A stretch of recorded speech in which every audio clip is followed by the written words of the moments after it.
and the entire world will be under the dark wings of a bald eagle who stands tall and regal until her all is mingled with blood and fire.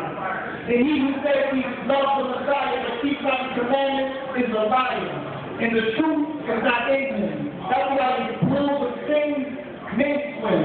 Then offend them who defends them as they succumb when big words and schemes to tempt them from singing hymns and praises.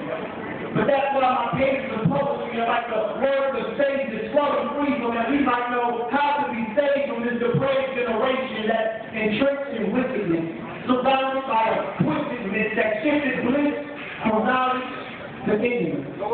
But see, a prophet, if he speaks words of deliverance like a shepherd defending his flock, protecting them from the wolves and leopards so that the bleating of the lambs won't stop, like it's bleeding for them to not eat the meat, bleeding so that their precious plans won't get robbed by righteous justice. Because a prophet is a witness to the vows that we have taken in the eternal covenant of life and speak truth to power, doesn't in the final hour that fight from government to take his life. Because a prophet is supposed to be a light to the darkness.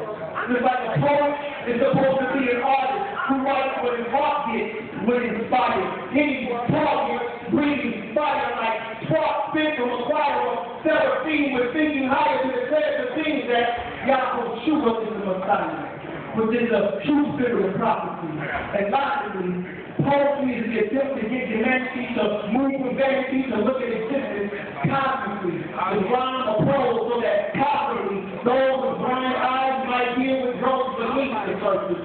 But few are they who reach this purpose, so their speech is worthless. As they suffer defeat because they worship that which is deplorable. But blessed are they who speak found their firmness in the waters of life, who speak to serve this place of earth, sons and daughters, before the slaughter with the light of the oracle. The oracle. You Jews.